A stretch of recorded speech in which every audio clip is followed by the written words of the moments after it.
At eto na nga, nag-crave tayo sa inihaw na manok. Pero syempre, kunyari lang yun, hindi natin siya iihawin kasi lulutuin natin siya sa kawali. At saka alas 3 kasi na madaling araw, baka pag nag-ihaw tayo, isipin ng mga kapitbahay may nasusunog, tapos bigla may sumigaw na sunog! Siyempre, iniiwasan natin yorn. Kaya naman, lulutuin natin siya sa kawali. O, diba? Ang taray!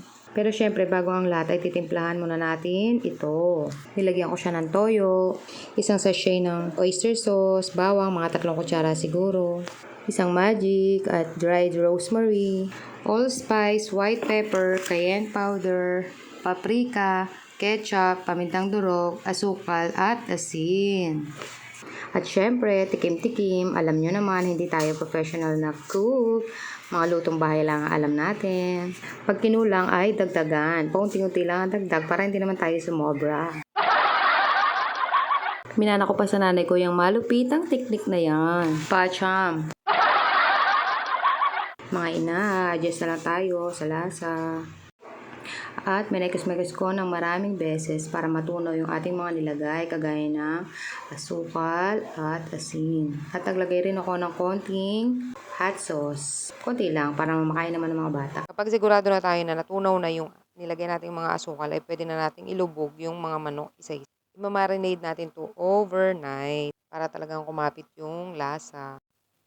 Pagkatapos natin i-coat ang mga manok isa-isa, ilalagay natin siya sa maganda at malinis na lagayan. Ice cream. Hindi uso yung Tupperware. My God naman. Tapos, ilalagay natin yung sauce na natira para hindi naman sayang.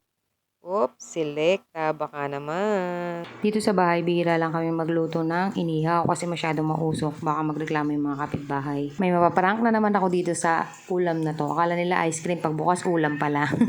At eto na, madaling araw na, isa lang na natin ang ating mga binabad na manok. Inilagay ko kasama na yung sauce at nilagyan ko ng konti tubig kasi papakuluin ko pa siya.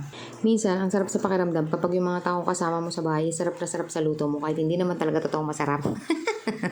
Madalas tayong mga nanay, hirap na hirap mag-isip kung ano bang lulutuin na ulam, umaga, tanghali, gabi. Kasi nauubusan na tayo ng luluto natin ng mga recipe. Ay, bakit nga ba ganon? Buhay nanay nga naman. Sino po mga nakaka-relate dyan? Asang kamay at iwagayway. Charot. Heto at binabaliktad-baliktad ko lang siya para na magpantay yung kulay. Tutuyuin ko lang siya hanggang sa para na siyang inihaw. Pero wag naman sunog. Kasi baka ako mismo hindi ko na makain kasi sunog na pala, mapait na. At eto na, konting kembot na lang maluluto na, aahunin na natin siya.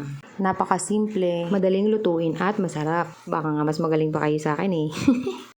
Baka meron pa kayo ibang naiisip na recipe tungkol sa manok, simple, madali at masarap. Pa-share naman. Magluto na rin kayo. Mwah, mwah, mwah, mwah, mwah.